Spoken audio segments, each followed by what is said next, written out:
Sara namukunze n'umutima wanjye wose, ndamukunda ku buryo ni kimwe cy'ubuzima bwanjye bwose nagitanga, ariko Sara ntabyiteho. Nagerageje gukora icyo ari cyo cyose ngo abone ko mukunda, ariko icyo ngerageje gukora byose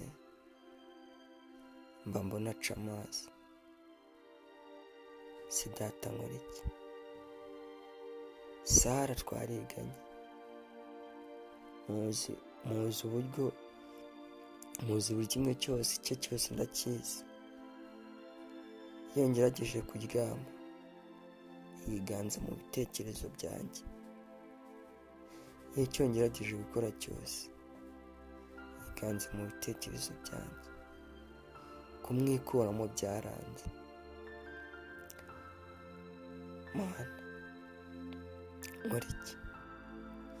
Sara yarambwiye ati ufite umuntu muhungu akunda, kandi nyamara njyewe ndamukunda birenze. Aho sinaba narahebye? Nshuti yanjye, nkora iki koko? Sara ko mukunda.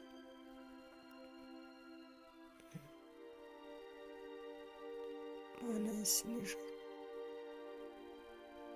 umbabarire. Iki gikombe ngiye gucamo uzabane nanjye, gusa uko nkwiye gukora kose ngomba kurwana ku buryo Sara nzamwigarurira. Si koko Mana, uzabana nanjye muri uru rugendo? Gusa reka ntere intambwe ndebe koko uru rugendo nzarutsinda.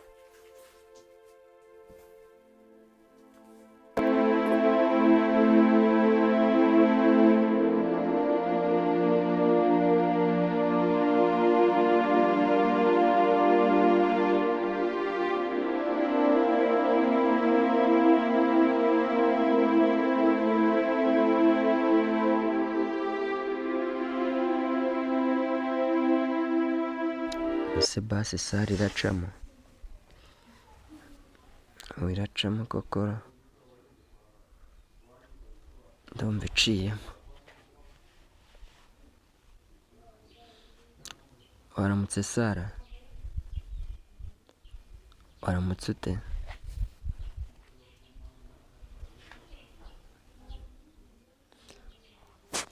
Sara, umutima wanjye rwose. Oya, nyumva ndagukunda Sara, ndagukunda.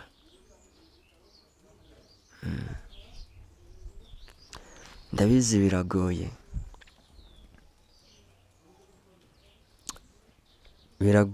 ndabizi ko ufite undi musheri, ariko nanjye ndagukunda. Oya Sara, kukwikuramo byaranze pe, sinzi icyo nzakora. Ndabizi ko ufite undi musheri, ndabizi pe.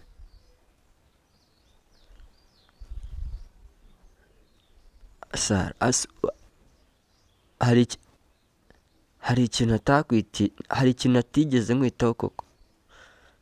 Sara, hari ikintu atagukoreye?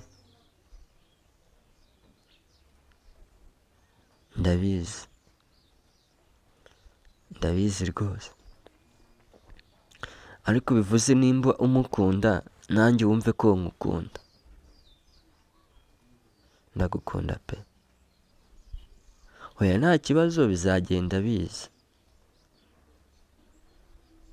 ntago ari agahato.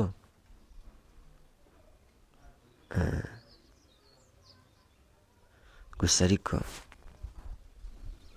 umutima wanjye mba numva natakiryama, ibitekerezo ari weho.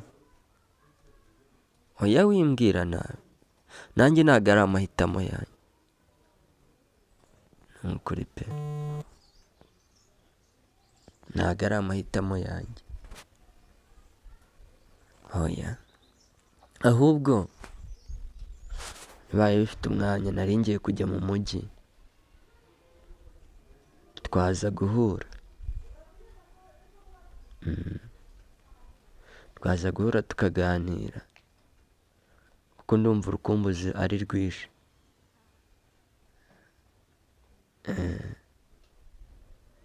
Hoya ntabirenze.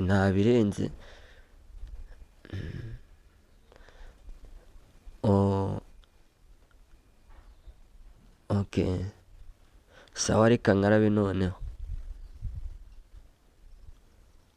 sawa.